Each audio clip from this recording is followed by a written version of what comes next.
Hello everyone, welcome to my channel tips on mathematics. तो class 12 NCERT math का जो है हम प्रश्नावली 7.5 पर आज हम डिस्कशन करेंगे, जो कि एक इंट्रोडक्शन पार्ट है। अब इसमें हम जो है इस एक्सरसाइज के इस प्रश्नावली के पूरा इंट्रोडक्शन हम यहाँ पर देंगे। आपको इस चैप्टर में जितने भी क्वेश्चन दिया हुआ है, मतलब इस प्रश्नावली में जितने प्रश्न आएंगे, जितने क्वेश्चंस आपको हल करने होंगे, उन क्वेश्चंस को आप कैसे हल करेंगे। तो सबसे पहला चीज तो मैं बता देता हूं कि ये जो आपका प्रश्नावली है वो टोटली डिपेंड है आंशिक भिन्नों द्वारा समाकलन पर, है ना। हम समाकलन के प्रश्नावली कर रहे हैं, प्रश्नावली 7.1 से, और हमने अलग अलग प्रकार के जो है समाकलनों को देखा है। अब ये एक नया तरीके का समाकलन आ रहा है जिसमें आंशिक भिन्नों द्वारा हम जो है समाकलन को करते हैं, इंटीग्रेशन बाय पार्शियल फ्रैक्शन। तो सबसे पहले तो हमें थोड़ा पार्शियल फ्रैक्शन को जानने की आवश्यकता है कि नहीं। पार्शियल फ्रैक्शन, आप पार्शियल फ्रैक्शन को जानेंगे तभी आप जो है पार्शियल फ्रैक्शन को सॉल्व कर पाएंगे। हालांकि ये क्लास 11th में एक टॉपिक है, कोई बात नहीं, अगर आपको नहीं आता है तो यहां पर भी आप लोगों को समझ में आ जाएगा। देखो, पार्शियल फ्रैक्शन क्या होता है। आंशिक भिन्न एक गणितीय आवश्यकता है जिसका उपयोग विशिष्ट प्रकार के बहुपद पॉलिनोमियल्स को विशिष्ट तरीके से विभाजित करने में किया जाता है। यहाँ विभाजन आमतौर पर गणितीय उपयोग में किया जाता है जब किसी गणितीय अभिव्यक्ति को साधारण भिन्नों के रूप में बदलना चाहिए। मतलब क्या है कि कोई एक ऐसा भिन्न है जिसको हमें एक सिंपल फ्रैक्शन में, सिंपल एक भिन्न में बदलना है, तो हम आंशिक भिन्नों का उपयोग करते हैं। आगे एग्जाम्पल भी लेंगे हम बहुत सारा, तो आप लोग को समझ में आ जाएगा। अच्छा, उसके बाद सबसे पहले तो हमें आंशिक भिन्नों को समझने के लिए हमें समझनी पड़ेगी परिमेय भिन्न, यानी कि प्रॉपर फ्रैक्शन।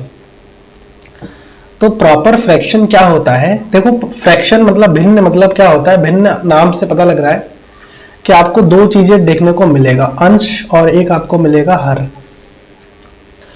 ठीक है, अंश में भी एक हमारा बहुपद होगा और हर में भी हमारा जो है एक बहुपद होगा। ठीक है। अच्छा, अब अंश में जो बहुपद होगा, हर में भी बहुपद होगा। बहुपद में आपको पता है कि बहुपद का एक घात आता है हमारा, बहुपद की घात, मतलब अधिकतम जो होगी उस घात होगी। जैसे हम एक बहुपद ले रहे हैं, जैसे x+1 हम ले रहे हैं, एक बहुपद है, इसकी अधिकतम घात कितनी है। x की अधिकतम घात एक ही है। अच्छा, x² + 3x + 2 एक मैं बहुपद ले रहा हूं, तो इसका अधिकतम घात कितनी है, 2 है, मतलब द्विघात बहुपद है। ये रेखीय बहुपद है, समझ में आया। ये रेखीय बहुपद, हालांकि इस एक्सरसाइज का टॉपिक नहीं है, फिर भी मैं आप लोगों को ये छोटी छोटी जानकारी दे देता हूं, है ना, शॉर्ट में। तो ये रेखीय बहुपद, बहुपद आपको समझ में आ गया है ना। और ज्यादा जानकारी चाहिए तो आप क्लास 10th वाला जो चैप्टर है उसको आप देख सकते हो, प्लेलिस्ट ऑलरेडी बना हुआ है। अब इसमें जो है सबसे पहले आता है परिमेय भिन्न। परिमेय भिन्न क्या होता है। यदि देखो, अगर मैं एक भिन्न लेता हूं px बट्टा qx, ठीक है, px बट्टा qx, तो हम इसको परिमेय भिन्न तब कहेंगे, परिमेय भिन्न तब कहेंगे जब px की घात, px हमारा एक बहुपद है, qx भी एक बहुपद है, जब px की जो घात है, px की घात जो है छोटा होगा qx की घात से, qx की घात से, ऐसे लिख देता हूं शॉर्ट में, की घात से। ठीक है, मतलब px की घात जो है अगर qx की घात से छोटा है तो ऐसा फलन, ऐसा परिमेय फलन को हम जो है ऐसे फलन को, ऐसे फ्रैक्शन को, ऐसे भिन्न को हम परिमेय भिन्न या फिर परिमेय फलन कह सकते हैं। आया समझ में आप लोगों को। अच्छा, अब आता है विषम परिमेय फलन, जिसको हम इम्प्रॉपर भिन्न बोलते हैं। और ये सबसे इंपॉर्टेंट है कि पार्शियल फ्रैक्शन होने के लिए आपको जो भी भिन्न दिया हुआ रहेगा वो हमारा परिमेय भिन्न होना चाहिए, यानी कि प्रॉपर फ्रैक्शन होना चाहिए। कभी कभी इम्प्रॉपर फ्रैक्शन भी हो सकता है, यानी कि विषम परिमेय भिन्न भी हो सकता है। चलिए देखते हैं विषम परिमेय भिन्न क्या होता है। अगर हमारे पास एक भिन्न है px बट्टा, यहां थोड़ा सा मिस्टेक हो गया, इसको सही से लिख लेते हैं, px बट्टा qx हमारे पास एक भिन्न है, तो इसको हम विषम परिमेय कब कहेंगे। यदि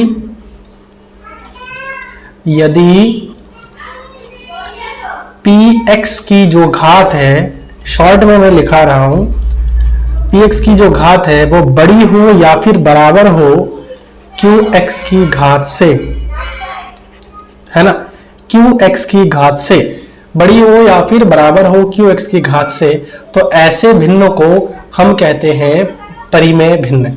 लेकिन जब हमारे पास कोई भी भिन्न विषम परिमेय भिन्न दिया हुआ हो, यानी कि इम्प्रॉपर फ्रैक्शन दिया हुआ हो, तो उसको हमें क्या करना होता है, भाग विधि द्वारा, इसे भाग विधि द्वारा ये सब करनी पड़ेगी आपको, विधि द्वारा परिमेय भिन्न में बदल सकते हैं, बदल सकते हैं। क्लियर है? इसको हम भाग विधि द्वारा जो है परिमेय भिन्न में बदल सकते हैं। कैसे? अगर देखो, जब मैं भाग करता हूं, अब यहां पर थोड़ा सा आप लोगों को समझनी पड़ेगी ये चीज।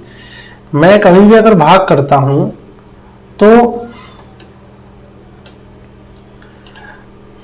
जैसे यहां देख लो, हमारे पास अगर मैं एक भाग लेता हूं, मान लीजिए कि अंश बट्टा हर है हमारे पास। क्लियर है? अंश बट्टा हर है, तो अंश बट्टा हर को मैं जब भाग करूंगा तो शेषफल कुछ बचेगा हमारे पास, है कि नहीं? शेषफल हमारे पास कुछ बचेगा। ऐसे ही जो है px का हमारे पास एक जो है भागफल भी बचेगा, है ना, भागफल भी बचेगा। आपको पता ही है कि जैसे मैं यहाँ पर भाग कर रहा हूँ, एक सिंपल सा एग्जांपल ले रहा हूँ आप लोगों के सामने, ठीक है, एक सिंपल सा एग्जांपल ले रहा हूँ। जैसे कि मैं 2 से भागा दे रहा हूँ, किसको? मैं 2 से भागा दे रहा हूँ 5 को, तो 2 दूनी 4 आ जाएगा, है कि नहीं? और यहाँ क्या बच रहा है? 1 बच रहा है, तो ये हमारा क्या हो जाएगा? ये जो है हमारा शेषफल हो जाएगा। ये आपको पता है ना? और ये जो पार्ट हमारे पास आया है वो हमारा हो जाएगा भागफल। क्लियर है? भागफल है। तो मैं अगर चाहूं तो इसको कैसे लिख सकता हूं? थोड़ा सा यहाँ आपको समझने की जरूरत है इस चीज को। अगर मैं इसको लिखना चाहूं तो इसको मैं कैसे लिख सकता हूं? इस चीज को हम भिन्नों में, या फिर हम ये कह सकते हैं कि इसको हम मिश्रित भिन्नों में अगर लिखना चाहे तो हम इसको मिश्रित भिन्नों में कैसे लिख सकते हैं, है ना? ये सबसे इंपॉर्टेंट बात है कि इसको हम मिश्रित भिन्नों में कैसे लिखेंगे। मिश्रित भिन्नों में लिखने के लिए हम ऐसे लिख सकते हैं, एक सही यहां पर ऐसे लिखेंगे, 2 सही 1/2। ये वाला 2 हमने यहां लिख दिया, ये वाला 1 हमने यहां लिख दिया, और ये वाला जो 2 है वो ये वाला 2 है ना? समझ में आ रहा है? तो हमने कैसे लिख दिया? सबसे पहले तो हमने भागफल लिखा है कि नहीं? तो यहां पर हम देखो अंश बट्टे हर को हम ऐसे लिख सकते हैं, सबसे पहले तो भागफल प्लस, यहां पर मैं इसको मिटा देता हूं, ये ऊपर वाला हमारे पास क्या है? शेषफल, है ना? ऊपर वाला हमारे पास क्या है? शेषफल। तो हम यहां पर लिखेंगे हमेशा के लिए शेषफल, और बट्टे में हम क्या लिखेंगे? हर। तो ये तरीका है आपको बदलने के लिए, जो कि मैंने एक एग्जांपल के माध्यम से दिखाया है कि हम इसको ऐसे कैसे लिख सकते हैं। ठीक है ना? कोई भी भाग हो आप उसका इस प्रकार से जरूर लिख सकते हो, है ना? ये चीज आपको पता हो गया। अब ये ध्यान रखना, आगे क्वेश्चंस हमारे पास ऐसे आएंगे जिसके मदद से हम जो है ऐसे बदलेंगे परिमेय, विषम परिमेय भिन्न को एक परिमेय भिन्न में। समझ में आया? तो आई थिंक क्लियर हो गया है। अब चलिए नेक्स्ट आगे चलते हैं। इसके जो देखो यहाँ पर हमारे पास कुछ टाइप के पार्शियल फ्रैक्शन हमारे पास दिए गए हैं जो कि परिमेय फलन के रूप में है ना? और परिमेय फलन के रूप में देखो, कभी भी अगर px प्लस क्यू बट्टे में हमारे अलग अलग जो है फैक्टर हो तो उसको हम ऐसे लिख सकते हैं, a के बट्टे में पहला वाला फैक्टर और b के बट्टे में दूसरा वाला फैक्टर। जैसे मान लीजिए 1/x प्लस 1 है और दूसरा जो फैक्टर है x प्लस 2 है ना? और x की जो अधिकतम घात है वो 1 है, तो हम a के बट्टे में पहला वाले फैक्टर को लिख सकते हैं x प्लस 1, फिर प्लस करके b के बट्टे में दूसरे वाले फैक्टर को भी लिख सकते हैं। ये जो है पहला वाला जो है यही चीज बता रहा है, जहां a और b हमारा क्या है? इक्वल नहीं है, स्मॉल a एंड b। ठीक है? इधर दूसरा है px प्लस क्यू बट्टा x माइनस ए का होल स्क्वायर है। अब देखो कभी भी अगर ऐसा फंक्शन आपको मिल जाए, मान लीजिए कि ऊपर हमारे पास 2x+3 है और बट्टे में एक हमारे पास फ्रैक्शन आया है x-2 का होल स्क्वायर, ठीक है। तो इसको आप कैसे लिख सकते हो, देखो a के बट्टे में तो सबसे पहले इसका एक सिंगल टर्म लिख दोगे, प्लस b के बट्टे में इस पूरे टर्म को आपको स्क्वायर के साथ लिखना होता है। क्लियर है? अच्छा, अगला वाला देखो, इसमें आ रहा है सारे के सारे अलग अलग पार्ट आ रहे हैं, a आ रहा है, x-a, x-b, x-c। तो ये पहले टाइप के केस में ही इंक्लूड हो जाता है। हालांकि अगर अलग अलग हमारे पास जो है फैक्टर आ रहा है, लीनियर फैक्टर जिसको हम कह सकते हैं, रेखीय गुणांक हम कह सकते हैं, कि अगर बट्टे में हर में हमारा अलग अलग रेखीय गुणांक आ रहा है तो हम उसको a के बट्टे में पहला, b के बट्टे में दूसरा, c के बट्टे में तीसरा, तो पहला वाला और ये जो तीसरा वाला है ये एग्जैक्टली सेम चीजें है ना। तो यहाँ मुझे लगता नहीं है कि आपको लिखानी पड़ेगी। यहाँ अगर एक फैक्टर और होता तो हम यहाँ पर एक हम जो है सी के बट्टे में उस फैक्टर को लिख देते, वही चीज ये बता रहा है। अगला आ रहा है कि अगर देखो मान लीजिए 2x+3 है और यहाँ पर एक फैक्टर हमारे पास x+1 है और दूसरा जो फैक्टर है उसका स्क्वायर है, या फिर आप ये समझ लो कि x+1 का स्क्वायर है और दूसरा जो फैक्टर x-2 है, तो उसको हम ऐसे लिख सकते हैं, a के बट्टे में इसको एक सिंगल टर्म बना करके लिख दो। सबसे पहले x+1 प्लस b के बट्टे में इस पूरे को डबल बना करके लिख दो, x+1 का होल स्क्वायर प्लस c के बट्टे में इसको आप जो सिंगल वाला है उसको आप लिख दो। ठीक है, तो देखो ये वाला और ये वाला सेम है एग्जैक्टली, ठीक है ना। ये दूसरा वाला और ये चौथा वाला हमारा सेम है। अब एक टाइप का यहां पर और आता है जिसमें हमारे पास जो ये हर है ठीक है, ये जो हर है, हर में एक फैक्टर तो हमारा रेखीय गुणांक दिया जो है गुणनखंड दिया है, लेकिन दूसरे में एक जो है द्विघात गुणनखंड दिया है। ठीक है, द्विघातीय गुणनखंड दिया है जिसको हम फैक्टर नहीं का आगे गुणनखंड नहीं किया जा सकता है इस टाइप के। तो उस केस में हमें ऐसे लिखना होगा bx+c के रूप में। ठीक है, थोड़ा सा हेल्थ इशू चल रहा है, इसी वजह से थोड़ी सी खांसी आ रही है, तो आप लोग वीडियो कंटिन्यू करिए। तो देखिए यहाँ पर हम आगे चल सकते हैं। अब इन्हीं का यूज करके हम जो है आगे क्वेश्चंस को सॉल्व करेंगे। ठीक है, तो देखिए एग्जांपल ले लेते हैं यहाँ पर, एक सबसे बढ़िया है।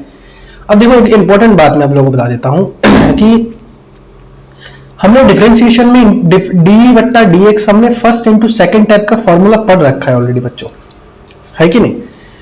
फर्स्ट इंटू सेकंड टाइप के फॉर्मूला पढ़ रखा है, लेकिन इंटीग्रेशन में हमने फर्स्ट इंटू सेकंड वाला फॉर्मूला अभी तक नहीं पढ़ा है, अभी तक नहीं पढ़ा है। और फर्स्ट में सेकंड का कोई ऐसा फॉर्मूला नहीं होता है। अगर कोई दो फंक्शन एक साथ मल्टीप्लाई में हो, एक साथ गुणा में हो, तो दो फंक्शन हमारे मल्टीप्लाई वाला फॉर्मूला हमने अभी तक नहीं पढ़ा है।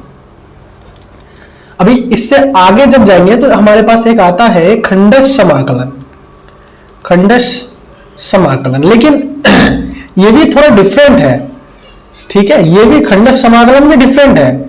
आप इसको जो है बाकी जैसा हम डिफरेंशिएशन कर रहे थे, अवकलन कर रहे थे, तो उसमें हम दो फंक्शन का गुणा वाला कोई भी फंक्शन हो सकता था और हम गुणा के उसमें फॉर्मूला लगा रहे थे, लेकिन इंटीग्रेशन में ऐसा नहीं होता है। तो यहां पर जो है खंडश समाकलन तो पढ़ेंगे, वो अलग चीज है, उसमें अलग अलग फंक्शन होते हैं, तो जाके हम दो फर्स्ट इंटू सेकंड लगाते हैं। लेकिन मल्टीप्लाई में ऐसा कोई सीन नहीं है, इसीलिए यहां पर जो है हम पार्शियल फ्रैक्शन को यूज करते हैं, मतलब आंशिक भिन्नों को यूज करते हैं। अब बात करते हैं इस इंटीग्रेशन को करें कैसे। देखो ये इंटीग्रेशन है, इसमें 1/x+1 और x+2 है, तो सबसे पहले तो इसे हमें पार्शियल फ्रैक्शन में बदलनी पड़ेगी, है कि नहीं। अब देखो ये दिया गया फलन है, अब चूंकि जो है भिन्न है, यहां लिखनी पड़ेगी हमें थोड़ा सा, चूंकि दिया गया जो भिन्न है, दिया गया भिन्न हमारा कैसा भिन्न है, परिमेय भिन्न है। कैसे पता लगा, परिमेय भिन्न है।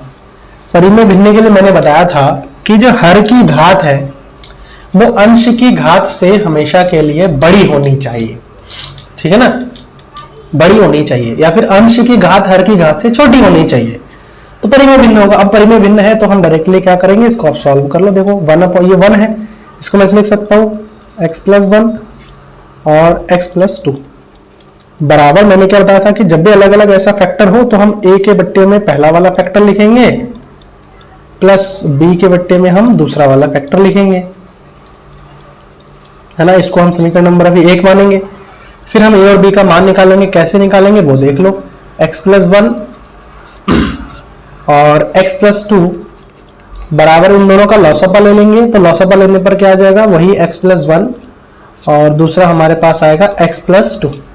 तो इससे ये कैंसिल आउट हो जाएगा, ये बचेगा यानी कि a x प्लस 2 बचेगा प्लस b x, इससे डिवाइड करेंगे तो ये x प्लस 1 बचेगा, ठीक है ना। अब इससे ये देखो सारे कैंसिल हो रहे हैं, हमारे पास जो बच रहा है वो अल्टीमेटली बचेगा a x प्लस 2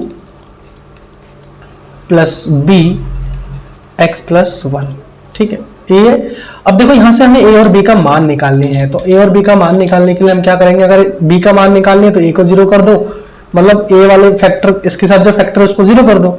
b का मान निकाल तो सबसे पहले तो हम देखो यहां रखेंगे, इसको 0 रख देते, x प्लस 1 बराबर 0, ठीक है ना। यदि x प्लस 1 हमारा 0 हो तो x बराबर क्या हो जाएगा, -1 हो जाएगा, रखो यहाँ।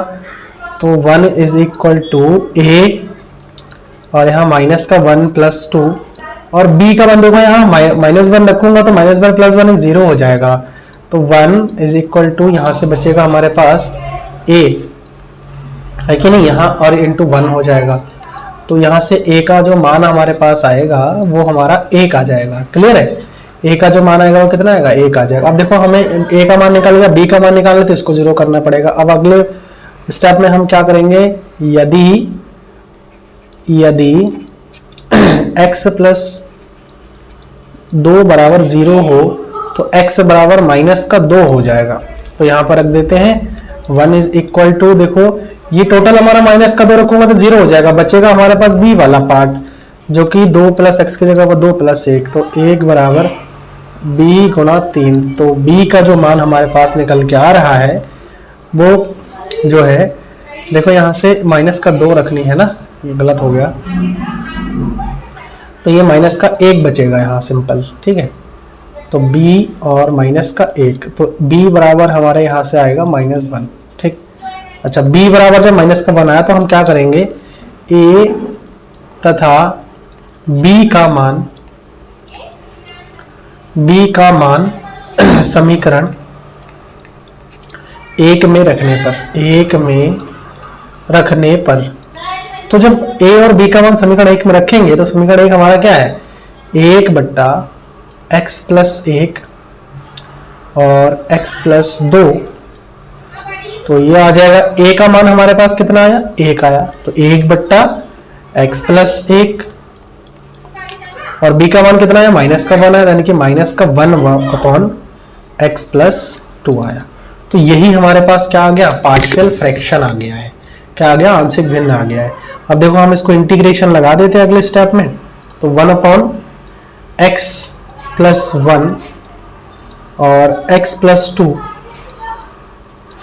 और dx बराबर आ जाएगा, ये भी इंटीग्रेशन dx बट्टा x प्लस 1 और माइनस इंटीग्रेशन dx बट्टा x प्लस 2। अब देखो ये 1 अपॉन करके 1 अपॉन x टाइप का है ना, तो ये हमारे पास क्या आ जाएगा, log mod x plus 1 minus log mod x plus 2, plus का आ जाएगा क्या, c आ जाएगा, समझ में।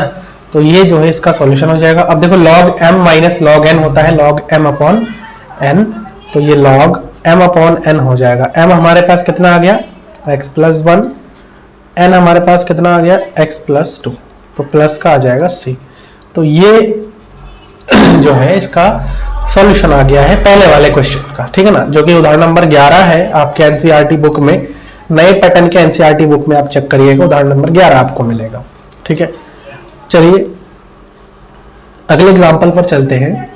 और जो अगला एग्जांपल है, थोड़ा सा मुझे बोलने में दिक्कतें हो रही है क्योंकि हेल्थ इशू चल रही थी, थोड़ी खांसी हो रखी है ना, तो उसके लिए आई एम रियली सॉरी, हो सकता है आप लोगों को थोड़ी डिस्टर्बेंस हो रही हो। देखो अब उदाहरण नंबर जो है 12 क्या कह रहा है, x square plus 1/x² minus 5x plus 6 dx का मान ज्ञात कीजिए। अब देखो जब ऐसे उदाहरण हमारे पास आ जाते हैं तो सबसे पहले तो हमें चेक करना है कि दिया गया जो फलन है वो हमारे पास परिमेय फलन है या फिर विषम परिमेय फलन है। ठीक है, परिमेय फलन है या विषम परिमेय फलन है, प्रॉपर फ्रैक्शन या फिर इम्प्रॉपर फ्रैक्शन। हमारे पास पार्शियल फ्रैक्शन में सॉल्व करने के लिए एक प्रॉपर फ्रैक्शन होना चाहिए। तो मैंने क्या बताया था प्रॉपर फ्रैक्शन के लिए, मतलब एक परिमेय फलन के लिए, कि जो हमारे पास अंश की जो घात होंगी वो हमेशा के लिए छोटी होनी चाहिए हर की घात से। ठीक है, तो देखो यहां पर हमारे पास अंश की घात 2 है, हर की घात हमारे पास कितनी है 2 है, तो छोटी तो नहीं है, बराबर है। तो बराबर के केस में ये जो है विषम परिमेय फलन हो जाता है। आपको पता ही है विषम परिमेय फलन में मैंने क्या बताया था कि जो अंश की घात है वो हर की घात से बड़ी या फिर बराबर हो। बड़ी तो नहीं है लेकिन बराबर है। तो हम यहाँ पर अब क्या करेंगे, यहाँ पर एक जो है, यहाँ एक परिमेय फलन नहीं है, चूंकि यहाँ लिख देते हैं मैं, दिया गया फलन एक परिमेय फलन नहीं है, परिमेय फलन नहीं है, इसीलिए हम क्या करेंगे, हर से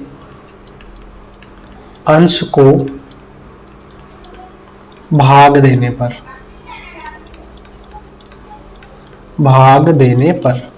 ठीक है, तो भाग देने पर क्या आ जाएगा, देखो बच्चों यहां पर हम सबसे पहले तो इस चीज को लिख लेते हैं, x² plus 1/x² minus 5x plus 6 बराबर कितना आ जाएगा, भाग दे करके देखते हैं यहां पर हम। तो देखो अगर हम भाग दे देते हैं तो यहां से क्या आ जाएगा, x² माइनस 5x प्लस 6 से हम भाग देंगे x² प्लस 1 को। तो x² है यहाँ पर, x² तो यहाँ 1 आ जाएगा, x² माइनस का आ जाएगा 5x और यहाँ पर प्लस का 6 आ जाएगा। ठीक है, तो यहाँ माइनस और यहाँ पर प्लस, यहाँ पर माइनस। अब देखो यहाँ पर प्लस का तो 5x आ गया है और यहाँ पर 1 और माइनस का 6 यानी कि माइनस का आ जाएगा कितना, 5 आ जाएगा। ठीक है, तो अब मैंने आप लोगों को बताया था कि इसको मैं ऐसे लिख सकता हूँ, ये हमारे पास आ गया भागफल, ये हमारे पास आ गया शेषफल। तो हम इसको ऐसे लिख सकते हैं, सबसे पहले तो भागफल लिखेंगे यानी कि 1 प्लस शेषफल हमारे पास कितना आया 5x minus 5 divided by x² minus 5x plus 6। Clear है, ये हमारे पास जो है एक परिमेय फलन आ गया है। ठीक है ना, अब हम क्या करेंगे, यहां से हम थोड़ा सा इसको सॉल्यूशन निकालने की कोशिश करेंगे। देखो यहां से मैं इसको जो है हटा देता हूं, यहाँ पर सॉल्व करते हैं 1 प्लस, इसको आप फैक्टर भी कर लो कि किस टाइप का फैक्टर आ रहा है वो भी आप लोगों को पता लग जाएगा। इसको मैं अगर फैक्टर करता हूं तो देखो 6 कम 6, मतलब 6 का ऐसा फैक्टर करना है कि जोड़ने पर 5 आए। तो x² माइनस x 3 दूनी 6 है ना, 3 प्लस 2 और प्लस का 6 आ जाएगा। तो a1 प्लस ये हो जाएगा 5x माइनस 5 और ये हो जाएगा x² माइनस का 3x माइनस का 2x प्लस का 6। ठीक है, तो यहाँ से और सॉल्व कर लेते हैं 1 प्लस 5x माइनस 5 और इसको मैं अगर निकालूं तो यहाँ से आ जाएगा x कॉमन आ जाएगा, मतलब 2 फैक्टर हमारे पास निकल करके आ जाएगा जो कि x माइनस 2 आ जाएगा एक, और एक आ जाएगा x माइनस 3 आ जाएगा। अब आप देख सकते हो कि ये जो हमारे पास भिन्न आया है ये हमारे पास एक परिमेय भिन्न है, क्योंकि अंश की घात हमारी छोटी है हर की घात से। तो अब इसलिए बात है हम इसको सॉल्व कर सकते हैं। इसको आप अब कैसे सॉल्व करोगे, 1 प्लस, देखो यहां से आपको आप क्या कर लो, यहां से थोड़ा सा एक काम कर सकते हैं। हम क्या काम कर सकते हैं, देखो 1 प्लस इस पूरे को हम i मान लेते हैं। ठीक है, इस पूरे को हम क्या मान लेते हैं, i मान लेते हैं। तो देखो यहां से जो है अब इसको हम समीकरण नंबर 1 मान लेते हैं। ठीक, अब हम समीकरण 1 तो मान लिए, अब हमें क्या करना है, इस i का सॉल्यूशन निकालना है। ध्यान रखना, हम i का सॉल्यूशन निकालेंगे। अब यहाँ पर i का हल करेंगे, i का हल। तो i का हल अब कैसे करेंगे, i हमारे पास क्या है, यहाँ लिख दो, जहां आई बराबर 5x माइनस 5 बट्टा x माइनस 2 और x माइनस 3। तो हम आई बराबर यहाँ पे हल करते हैं। देखो आई बराबर क्या आ जाएगा, यहाँ से आई बराबर आ जाएगा हमारे पास 5x माइनस 5 बट्टा x माइनस 2 और x माइनस 3। अब हम इसको में वही कर सकते हैं, a के बट्टे में पहला वाला फैक्टर रख सकते हैं क्योंकि दोनों अलग अलग फैक्टर है, और प्लस b के बट्टे में भी हम अलग अलग रख सकते हैं, है ना, x माइनस 3 दूसरा फैक्टर। इसको हम समीकरण नंबर 2 मान लेते हैं। अब इनका लॉसअपा लेकर के आगे फर्दर जब सॉल्व करूंगा तो हमारे पास आएगा x minus 3 a x minus 3 आ जाएगा प्लस b x माइनस 2 आ जाएगा, है ना। अब हमें अगर a का मान निकालना है तो हम क्या करेंगे, a का मान अगर हमें निकालने हैं तो हम सबसे पहले a का मान निकालने के लिए देखो हम यहाँ पर इसको 0 कर देते हैं, b को x, यदि x minus 3 x minus 2 sorry, है ना, x माइनस यहाँ पर हो जाएगा x माइनस 2। तो x माइनस 2 बराबर अगर 0 हुआ तो x बराबर कितना आएगा, 2 आएगा, जो कि हमें क्या मिल जाएगा, देखो x बराबर 2 रखेंगे यहाँ तो 5 गुणा 2 माइनस 5 बराबर ये हो जाएगा a, और यहाँ 2 माइनस 3 हो जाएगा, और यहाँ देखो 2 रखूंगा तो ये 0 हो जाएगा, तो 5 दूनी 10 माइनस 5 यहाँ हो जाएगा 5 बराबर यहाँ हो जाएगा माइनस का a। तो a का मान हमारे पास अब कितना आ गया, माइनस का 5 आ गया है। क्लियर है, a का मान माइनस का 5 आ गया है। चलिए अब b का मान भी निकाल लेते हैं यहीं से। अब यहाँ लिखेंगे यदि, अब b का मान निकालने के लिए इसको 0 करनी पड़ेगी, x माइनस 3 बराबर हमारा क्या हो, 0 हो, तो x बराबर कितना हो जाएगा, 3 हो जाएगा।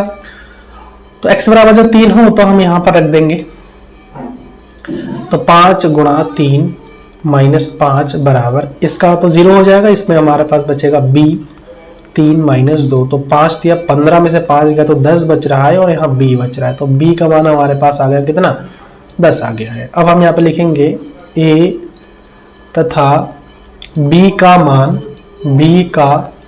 मान समीकरण 2 में रखने पर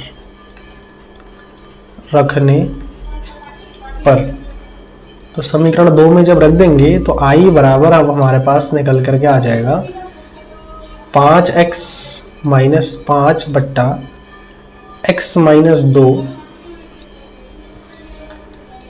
x माइनस 3 बराबर a का मान हमारे पास कितना आया बच्चों, 5 आया माइनस का, तो माइनस का 5 बट्टा x माइनस 2 प्लस b का मान हमारे पास कितना है बच्चों, 10 आया, तो 10 यानी कि 10 बट्टा x माइनस 3 हो जाएगा। ठीक है, अब हम क्या करेंगे, इस i का मान समीकरण 1 से सॉल्व करेंगे, समीकरण 1 से।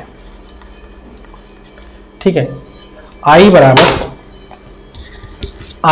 हमारे पास क्या आ जाएगा, देखो यहाँ से हम 1 में रख देंगे, तो यहाँ से जो है ये जो फंक्शन हमारा था वो किसके बराबर था, X square plus 5 X square plus 1 बट्टा यहाँ से आ जाएगा हमारे पास X square minus 5x plus 6 बराबर 1 प्लस आई का मान हमारे पास ये आ रखा है, जो कि अब यहाँ हो जाएगा हमारा माइनस सिंपली। तो यहाँ से अगर मैं माइनस ले लेता हूँ, माइनस 5 बट्टा एक्स माइनस 2 और प्लस का 10 बट्टा x माइनस 3 हो जाएगा।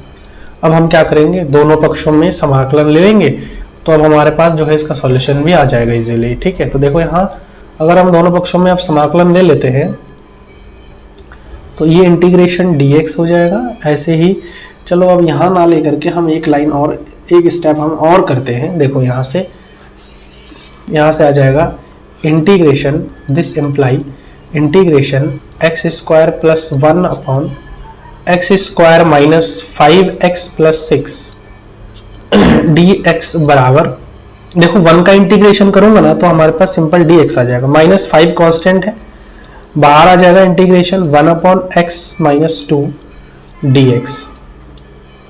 प्लस 10 भी कांस्टेंट है, बाहर आ जाएगा 1/x-3 dx। क्लियर है। अब देखो dx का मैं करूंगा तो x आ जाएगा, माइनस का 5, ये हो जाएगा 1/x-2 मतलब log x-2, प्लस 10 कांस्टेंट है, ये हो जाएगा log mod x-3 प्लस का c। ठीक है, तो ये हमारे पास इसका भी सॉल्यूशन आ जाएगा। आप चाहो तो log वाला वैल्यू और भी आगे सॉल्व आउट कर सकते हो, वैसे कोई इशू नहीं है, आप यहाँ पर भी इसको रख सकते हो। ठीक है, अगला जो एग्जाम्पल है वो है हमारा एग्जाम्पल नंबर 13। ठीक है, एग्जाम्पल नंबर 13। तो एग्जाम्पल नंबर 13 देखिए कैसा है। x, देखो यहाँ पर जो दिया गया फ्रैक्शन है इसकी घात 3 है, इसकी घात, तो इसका मतलब ये प्रॉपर फ्रैक्शन है आपका, एक परिमेय भिन्न है, एक परिमेय फलन है, तो हम इसको डायरेक्ट सॉल्व कर सकते हैं। तो क्या हो जाएगा, देखो 3x-2, ये चेक करना है आपको हर बार, ध्यान रखना। अब देखो यहाँ पर अगर परिमेय फलन नहीं है तो आपको उसको बदलनी पड़ेगी। कैसे? भाग विधि द्वारा बदलनी पड़ेगी। ठीक है, तो देखो दो फैक्टर एक साथ है, तो यहाँ पर क्या करनी पड़ेगी, x+1 होल स्क्वायर और x+3 है। तो आपको सबसे पहले तो a के बट्टे में एक सिंगल फैक्टर लिखना है जो कि x+1 टाइप का आ रहा है ना, जो दिया हुआ है। फिर प्लस b के बट्टे में आपको पूरे का लिखना है, यानी कि x+1 का स्क्वायर, प्लस c के बट्टे में x+3 आपको लिखना है। ठीक है, इसको आप इक्वेशन नंबर अभी 1 मान लीजिए। उसके बाद आपको एलसीएम लेना है, तो एलसीएम जब आप लेंगे तो 3x-2, ये पूरा एलसीएम के इधर कट जाएगा, हमारे पास इधर जो बचेगा वो बचेगा a। ठीक है ना, इससे ये कट जाएगा, इतना ही आएगा, तो एक बार कट जाएगा तो एक बार बचेगा, यानी कि x+1 और x+3 बचेगा, प्लस b ये पूरा कैंसिल हो जाएगा, यानी कि x+3 बचेगा, प्लस c यानी कि x+1 का होल स्क्वायर बचेगा। अब आपको अगर a का मान निकालने हैं तो इसको और 0 करनी पड़ेगी यहाँ से, देखो है ना। तो हम अगर x+1 बराबर 0 रख दे तो b का मान निकल जाएगा। तो यदि यहाँ पर लिखेंगे यदि x+1 = 0 हो तो x बराबर -1 होगा। तो यहाँ रखो, देखो 3 × -1 -2 इज इक्वल टू, देखो x माइनस, यहाँ माइनस का रखूंगा, ये टोटल 0 हो जाएगा, ये भी टोटल हमारा क्या हो जाएगा, 0 हो जाएगा। बचेगा हमारे पास b वाला पार्ट, तो यहाँ b -1 प्लस का 3, और यहाँ से हो जाएगा -3 -2 इज इक्वल टू 2b, और यहाँ से हो जाएगा -5 इज इक्वल टू 2b, और b का जो वैल्यू हमारे पास आएगा वो -5/2 आ रहा है ना। ठीक है, -5/2 आ रहा है। अगला b का मान निकल गया। अब हमें देखो, अगर मुझे, अब देखो यहाँ से हम जो है किसका मान निकाल सकते हैं, x+3 अगर मैं 0 रख देता हूं। अगला जो है, यदि यहीं पे कर लेते हैं, कोई नहीं। ठीक है, आप स्टेप बाय स्टेप उतारना, यहाँ से ऐसे उतारना, फिर इसको उतारना। यदि अब x+3 बराबर मैं अगर 0 कर देता हूँ तो देखो यहाँ से x बराबर -3 आ जाएगा। तो यहाँ देखो ये -3 रखूँगा 0 हो जाएगा। ठीक है, ये -3 रखूँगा 0 हो जाएगा। फिर यहाँ बचेगा हमारे पास c वाला टर्म, मतलब 3 × -3 -2 इज इक्वल टू, ये टोटल 0, ये भी टोटल 0 बचेगा हमारे पास c वाला टर्म। तो c × -3 प्लस का 1 का होल स्क्वायर, तो यहाँ से -9 -2 बराबर c। अब देखो यहाँ से -2 का होल स्क्वायर हो जाएगा, तो यहाँ से -10 11 हो जाएगा, बराबर यहाँ से हो जाएगा 2 दूनी 4c, मतलब c बराबर यहाँ से हो जाएगा -11/4। c का मान भी आ गया हमारे पास। अब हम देखो क्या करते हैं, x से बराबर डायरेक्ट ना 0 रख देते, क्योंकि अब हमारे पास कोई और ऑप्शन ऐसा बचा नहीं है। तो जब हम नहीं बचेगा तो हम x से बराबर 0 रखने पर x से बराबर 0 रख देते, देखो यहाँ से हो जाएगा -2, और यहाँ अगर मैं रखता हूँ तो इसको मैं डायरेक्ट लिख रहा हूँ 0, यहाँ 1 हो जाएगा, यहाँ 3 हो जाएगा, प्लस b यहाँ 3 हो जाएगा, प्लस का c यहाँ 1 हो जाएगा। ठीक है, यहाँ 1 हो जाएगा, तो यहाँ -2 इज इक्वल टू यहाँ 3a, और यहाँ से हो जाएगा 3b और प्लस का यहाँ हो जाएगा c। अब हमारे पास क्या क्या वैल्यू आया है, c और b का वैल्यू आ गया है, तो हम इसको रख देंगे। तो 3a प्लस का हो जाएगा 3b का वैल्यू माइनस का 5/2 प्लस c का जो वैल्यू आया है वो है माइनस का 11/4। अब हम क्या करेंगे, इन सभी को एक साथ जोड़ लिख देंगे। तो यहाँ से जब इसको आप सॉल्व आउट करोगे तो 3a माइनस का यहाँ से हो जाएगा 5×15/2 माइनस का 11/4। इन सभी को एक साइड में हम जो है लेकर के आते हैं। देखो थोड़ा सा इसमें बस यही पार्शियल फ्रैक्शन के वजह से थोड़ा सा कैलकुलेशन लेंदी है, अदरवाइज जो इंटीग्रेशन है वो बहुत सिंपल है। ठीक है, यहीं पे कर लेते हैं। तो माइनस का 2, अब देखो इस पूरे पार्ट को ना उठा के इधर लेके आता हूँ मैं। तो यहाँ से हमारे पास आ जाएगा माइनस का 2 इज इक्वल टू, मतलब यहाँ पर हो जाएगा 3a इज इक्वल टू -2 और इस पार्ट को उधर लेके आएंगे तो प्लस का 15/2 माइनस का 11/4 हो जाएगा। अब मैं इसका एलसीएम लूँगा ना तो टोटली 4 आ जाएगा। अब इसको डिवाइड करूँगा 1 से तो 4 दूनी 8 प्लस 2 दूनी 4, 15 दूनी 30 माइनस 4 एकम 4 मतलब 11 हो जाएगा। तो यहाँ से बचेगा 11 और 8 19 हो जाएगा। माइनस का मतलब 30 माइनस 19/4। ठीक है, कितना आ जाएगा, 1 आ जाएगा। तो माइनस का 11 जो है ये सी का मान आ रहा है, माइनस का 11/4 आ रहा है हमारे पास। ठीक है, माइनस का 11/4 आ रहा है।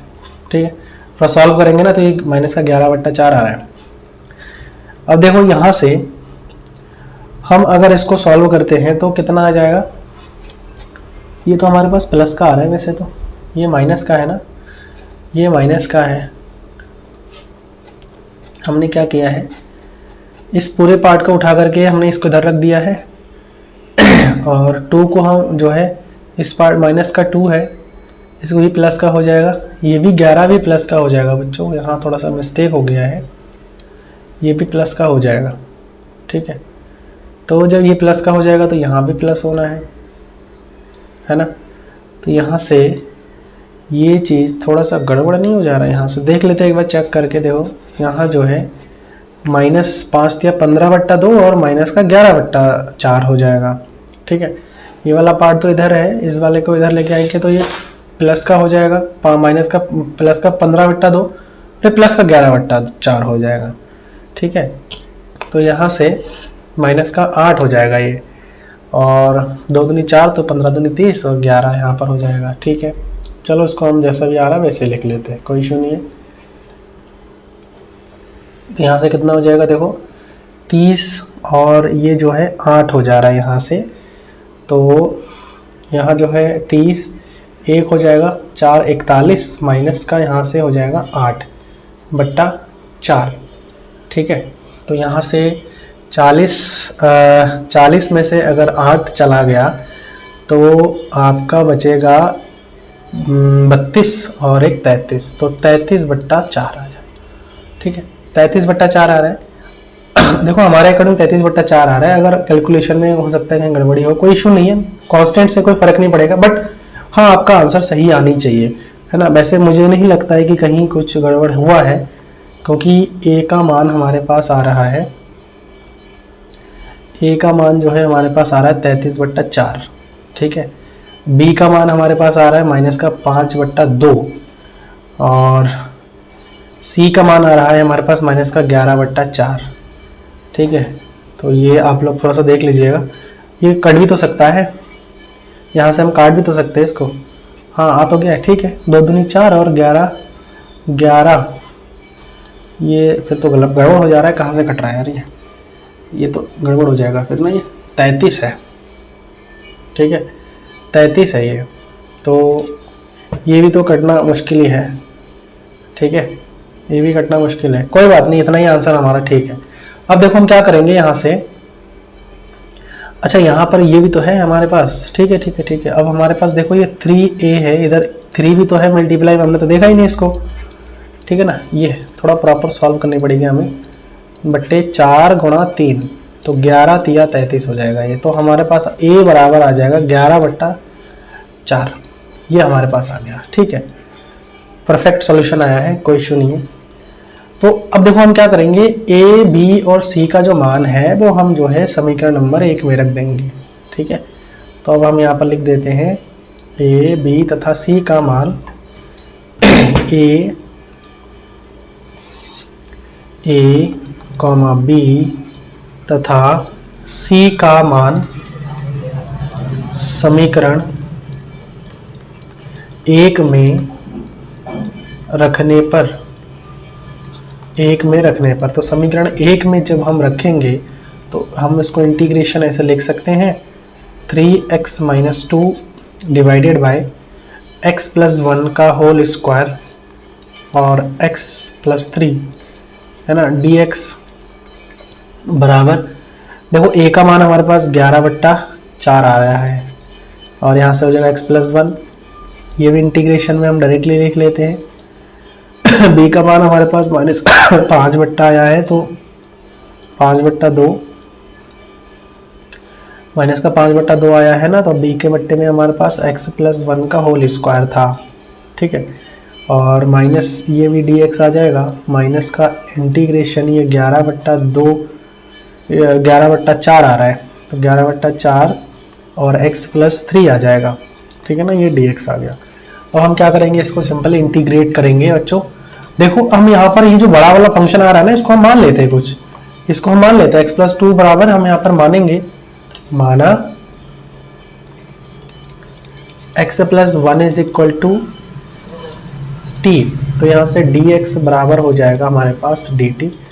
तो क्या आ जाएगा, देखो यहाँ से इंटीग्रेशन ये 11/4 तो कांस्टेंट है बाहर आ जाएगा, ये 1/t dt आ जाएगा, यहाँ -5/2 ये भी कांस्टेंट है बाहर आ जाएगा, 1/t का स्क्वायर है, देखो बच्चों t को ऊपर ले जाऊंगा तो -2 dt हो जाएगा, -11/4 इंटीग्रेशन 1/x + 3 dx। आज मुझे बहुत धीरे धीरे बोलनी पड़ रही है, काफ़ी दिक्कतें भी हो रही है, लेकिन कोई बात नहीं, पढ़ाई आप लोगों की कंटिन्यू चलते रहे, वही मैं कोशिश कर रहा हूँ। तो 11/4 1/t जो है 1/x log x होता है तो 1/t log t -5/2, अब ये t की पावर कितनी हो जाएगी, -2 + 1 मतलब माइनस का 1/-1 और माइनस का 11/4 ये लॉग में बन जाएगा हमारे पास, log mod x + 3 प्लस का c आ जाएगा। अब आप जो है t का वैल्यू रख दो तो यहाँ से आपका भी सॉल्यूशन प्रॉपर मिल जाएगा, ठीक है। देखो क्या आ जाएगा, 11/4 log मॉड में t का मान हमने क्या माना है, x + 1 माना है, माइनस का 5, देखो माइनस माइनस मिल के अब यहाँ हो जाएगा +5/2 और यहाँ हो जाएगा 1/t हो जाएगा, तो ये t का इन्वर्स है ना, 1/t हो जाएगा तो 1/x + 1 मैं डायरेक्ट लिख देता हूँ यहाँ, और माइनस का 11/4 log mod x + 3 + c, ये जो है इसका भी सॉल्यूशन आ जाएगा, है ना। देखो क्वेश्चन थोड़ा लेंदी इसी वजह से हो रहा है कि आपको यहाँ पार्शियल फ्रैक्शन यूज करनी पड़ रही है, समझ में आया, पार्शियल फ्रैक्शन यूज करनी पड़ रही है, तो इसीलिए जो है लेंदी हो रहा है, लेकिन कोई बात नहीं, आपको पार्शियल फ्रैक्शन थोड़ा सीखनी पड़ेगी, थोड़ी प्रैक्टिस करनी पड़ेगी, है ना। तो अगला जो क्वेश्चन है वो हमारे पास x² + x + 1 dx into dx x + 1 और x² + 1 है, तो वो ये क्यूब है और ये स्क्वायर है, हम एक्सम घात, तो ये भी एक प्रॉपर फ्रैक्शन है, लेकिन यहाँ पर थोड़ा सा हमें ध्यान देनी पड़ेगी। हमने पार्शियल फ्रैक्शन में लास्ट वाला जो टर्म पढ़ा था कि बट्टे में हमारे पास जो है एक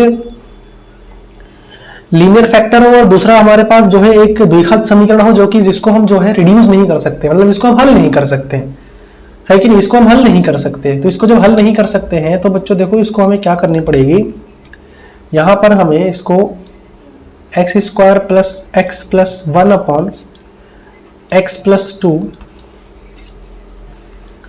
x² + 1, जब भी द्विघात समीकरण हो, यहाँ x² + 1 करके दिया आपको, द्विघात समीकरण ऐसा भी दिख सकता है, तो उस कंडीशन में आपको ऐसे ही करना है। सबसे पहले a के बट्टे में ये सिग्नल वाला फैक्टर आप लिख डालो, फिर प्लस bx + c के बट्टे में आप इस द्विघात समीकरण को लिख डालो, ठीक है ना। ये हम जो है इक्वेशन, इसको हम क्या मानेंगे, फर्स्ट मान के चलेंगे। अब यहाँ पर भी आपको बच्चों वही काम करनी है जो कि हमने इसके प्रीवियस में किया था। तो क्या आ जाएगा, x² + 1 प्लस यहाँ पे x² + x + 1 is equal to लॉसअप लेंगे तो इससे कट भी जाएगा और यहाँ गुणा हो जाएगा। देखो a x² + 1 plus B X plus C, यहाँ से आ जाएगा x प्लस 2, है ना। अब देखो अगर मैं यदि x प्लस 2 को 0 रख देता हूँ तो यहाँ से x बराबर माइनस का 2 आ जाएगा, रखो यहाँ, तो माइनस 2 का स्क्वायर और माइनस 2 प्लस 1, यहाँ से आ जाएगा a, यहाँ से आ जाएगा a, माइनस 2 का स्क्वायर करूँगा 4 प्लस 1 हो जाएगा, है ना। अब देखो यहाँ माइनस 2 रखूँगा नहीं, टोटल 0 हो जाएगा, ठीक है। तो यहाँ से 2 दूनी 4 माइनस 2 प्लस 1 बराबर आ जाएगा 5 है। तो यहाँ से देखो 5 में से 2 गया तो 3 बराबर 5 है। तो a बराबर यहाँ से आ रहा है हमारे पास 3/5, ठीक है। a बराबर कितना आ गया, 3/5 आ गया। ये हमने सॉल्यूशन किया है तभी आया है ना। अब देखो b का मान और c का मान भी ऐसे ही निकालनी पड़ेगी हमें। तो अब हम जो है b का मान कैसे निकालेंगे, है ना। अब देखो यहाँ पर हमारे पास अगर मैं x बराबर, अगर मैं इस पूरे को अगर मैं 0 रख देता हूँ तभी कोई फर्क नहीं पड़ने वाला है, यहाँ 0 नहीं होगा। तो हमें यहाँ पर छोटा बना देते हैं इसको। यदि x बराबर 0 हो तो x बराबर 0 होने पर देखो ये 0 ये 0 ये 1 हो जाएगा। तो यहाँ 1 इज इक्वल टू a, यहाँ पर 0 का स्क्वायर यानी कि 0 और यहाँ पर हो जाएगा 1, ठीक है। फिर प्लस b वाला टर्म है ना, ये 0 रखेंगे, यहाँ 0 हो जाएगा, बचेगा हमारे पास c, और यहाँ 0 है तो यानी कि 2 हो जाएगा, ठीक है। तो यहाँ से 1 इज इक्वल टू a का मान अब हमारे पास कितना आया, 3/5 आ गया, प्लस का यहाँ हो जाएगा 2c। अब इसको मैं इधर लेके आऊँगा, 3/5 बराबर 2c। तो यहाँ से 5 में से 3 गया तो 2/5 बराबर 2c। तो यहाँ से a कट जाएगा तो c बराबर बचेगा 1/5, ठीक है। तो c बराबर कितना आ गया, 1/5 आ गया।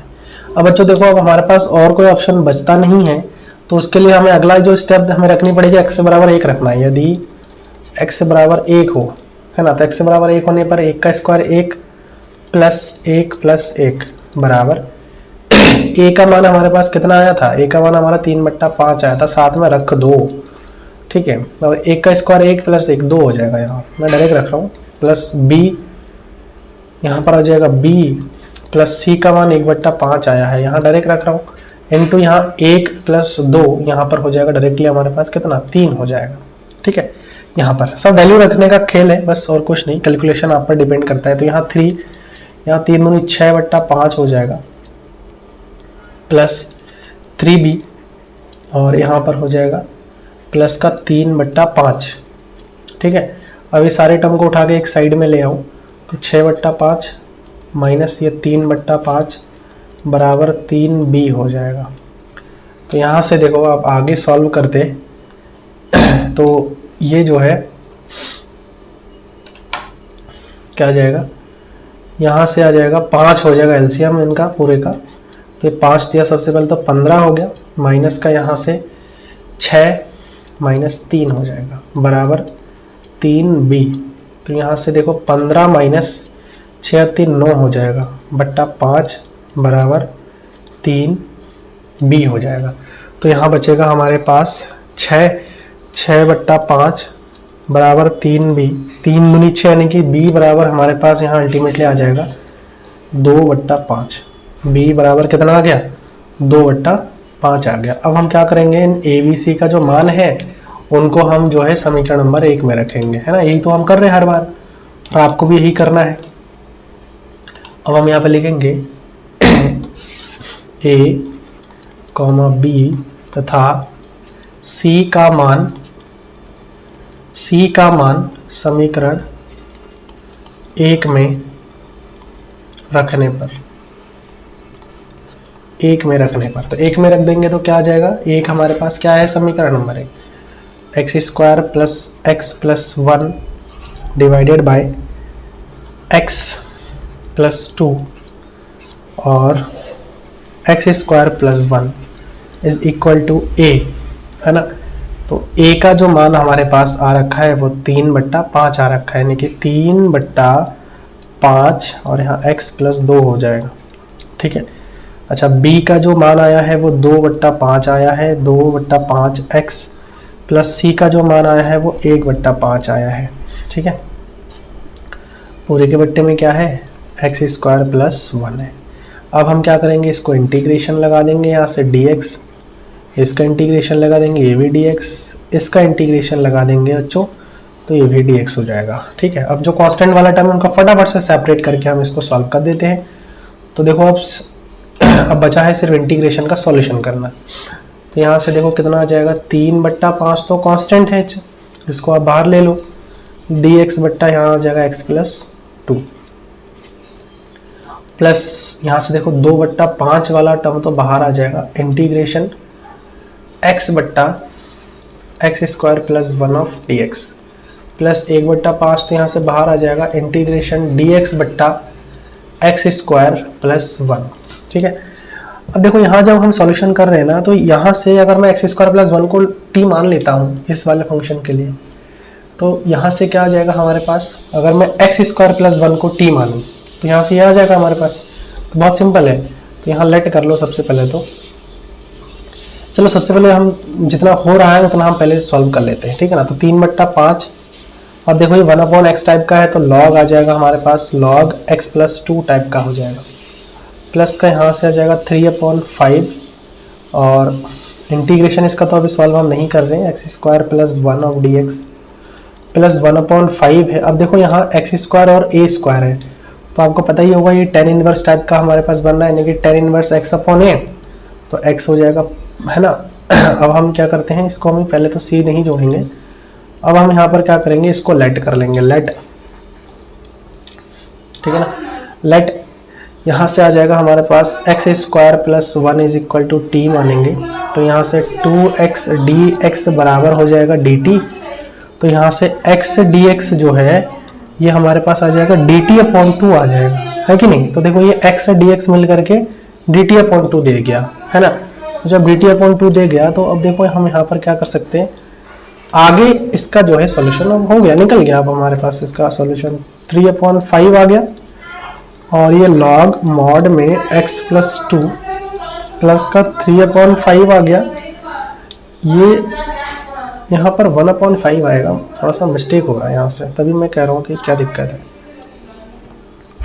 यहाँ 1/5 आएगा, ऊपर हमने सही किया है, एक बार देख लेता हूँ ना, पता लगा ऊपर भी गलत कर रहे। यहाँ फिर भी 1 नहीं, यहाँ पर आ जाएगा 2/5, ठीक है। आज थोड़ा सा गड़बड़ी हो रहा है, यहाँ हो जाएगा 2/5, ठीक है, ये आ गया। तो यहाँ पर हो जाएगा 2/5 यहाँ,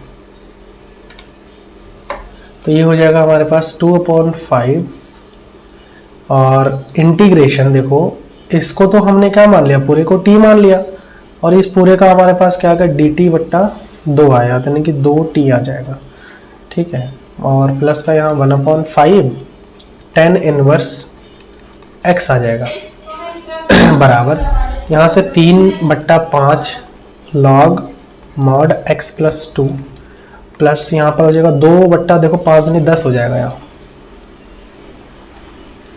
है ना। यहाँ पे 2 से 2 कट जाएगा, यहाँ डायरेक्टली आ जाएगा 1/5, सिंपल आप 1/5 आ जाएगा। और देखो 1/t dt है ना, 1/t है, तो ये हमारे पास आ जाएगा log t, और t का मान मैं यहाँ पे डायरेक्ट रख देता हूँ, एक्स स्क्वायर प्लस 1 आ जाएगा, प्लस का 1/5 यहाँ पर आ जाएगा tan inverse x plus c, तो ये इसका भी हमारे पास सॉल्यूशन आ गया है ना। तो आई थिंक आज जितनी भी मैंने आप लोगों को चीज़ें बताई है इसमें पार्शियल फ्रैक्शन से संबंधित, वो आपको समझ में आ गया है। और कुछ एग्जांपल हो सकता है आपका छोटा है, वो ऐसा एग्जांपल है कि आप अगर ढंग से आपको ये समझ में आ गया है तो आप वो भी अच्छे से कर लोगे, ठीक है। वीडियो कैसा लगा आप लोग मुझे कमेंट के माध्यम से ज़रूर बताएं, और चैनल पर अगर नए हैं तो उसको आप लोग जो है सब्सक्राइब करिए, साथ ही साथ नोटिफिकेशन बेल को भी प्रेस कर दीजिए, ठीक है। मिलते हैं नेक्स्ट वीडियो में प्रश्नावली 7.5 का हल के साथ। So thanks for watching this video.